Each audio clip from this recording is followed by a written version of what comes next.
Hi, I'm Gidon from thetechnologyman.com. Today I'm going to take a look at the Garmin vivosmart HR activity tracker with optical heart rate sensor. I'm going to run through its features, give some of my thoughts.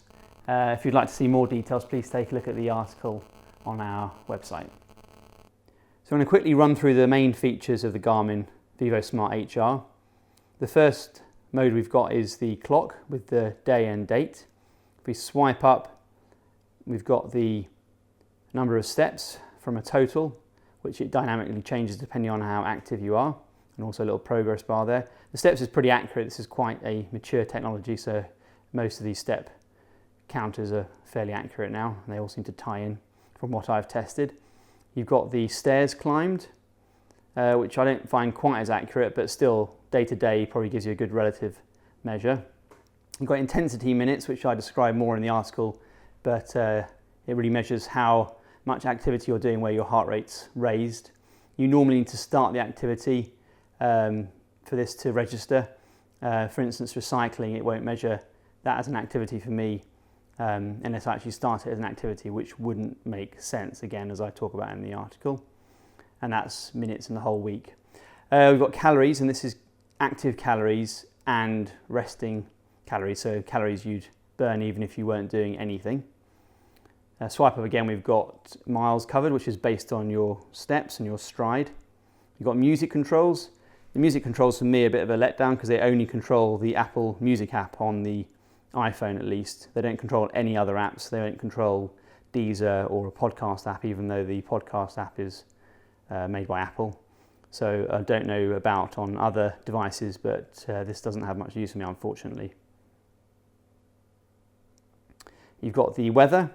The weather is also slightly disappointing because if you set your units as miles, which you normally do in the UK, then it picks up the weather in Fahrenheit, and you can't change this. And in the UK, we don't look at weather in Fahrenheit anymore. Then you've got your notifications, a really useful feature where you can see all your notifications coming through, and you can also tap on them and you can see, you can actually read the message, tap on it again. Then you can go back, and that's quite a nice feature. And all the notifications from your phone will come through. So if you don't want notifications coming through, you have to actually turn them off on your phone. You can't select which ones come through. And then we've got probably one of the cleverest features of the vivosmart HR, which is the optical heart rate monitor. I talk about the accuracy of this in the article, but for sort of general use, it's a nice thing to have.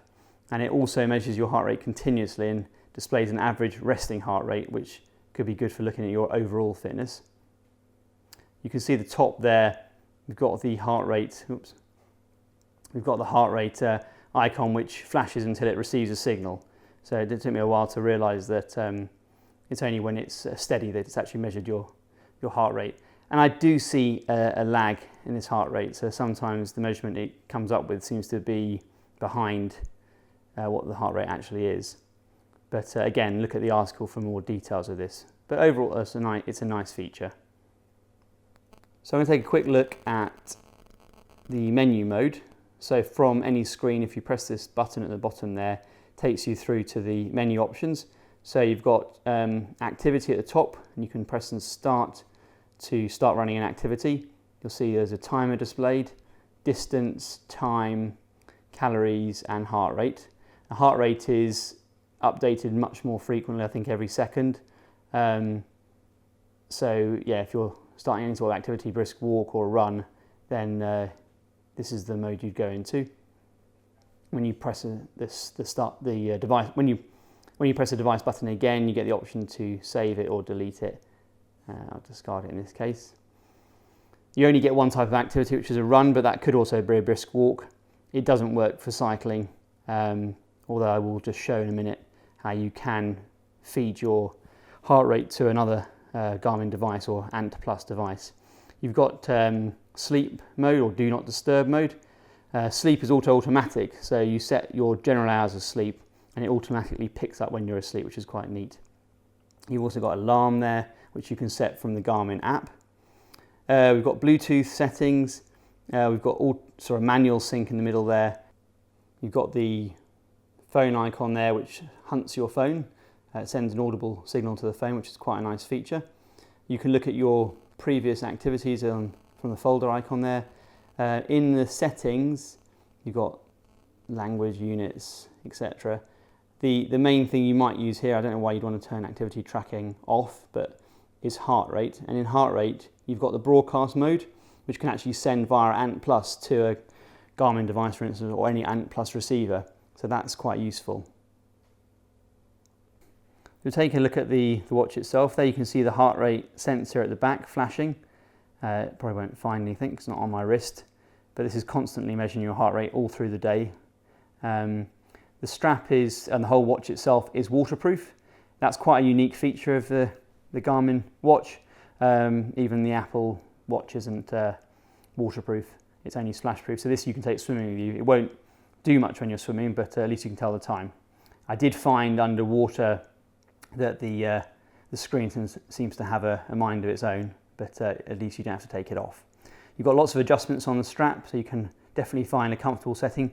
I tend to snug it up a little bit when I am using the heart rate mode because I think it's slightly more accurate, but I haven't done an exact test on that. Lastly, you've got the charging contacts there. Unfortunately, it's a proprietary charging USB cable that has to clip in a little bit awkwardly, but once you get used to it, it's fine. You do have to make sure you've got it with you. You can't just charge it via micro USB like on a lot of gadgets, but I don't think that's that uncommon. I just would like to see the standard micro USB. The article goes into some more details of the Garmin Connect app, but if we click on that, we see all the information synced to the phone, including our sleep from the night before, which was pretty good last night, activities, active calories, and intensity minutes for the week, and then we can dive into any of those settings to look at more information. It's very detailed and it's a good, well thought out app that also works with all your other Garmin devices. So for me, if I click on activities, I'll see activities from my Cycle Computer 2 listed there, which also add to your active calories, etc. There's not a perfect time. For instance, it doesn't take the intensity minutes from your cycling activity for some reason, but it's pretty good generally. But take a look at the article for some more information on that. I hope you found that quick overview useful. As I said before, if you'd like to see more information, I've got an in-depth article on our website where I go through the features in more detail and also look at the accuracy of the heart rate monitor, which was my main reason for trying out this watch. Please let me know what you think in the comments or if you've got any questions, and thanks for watching.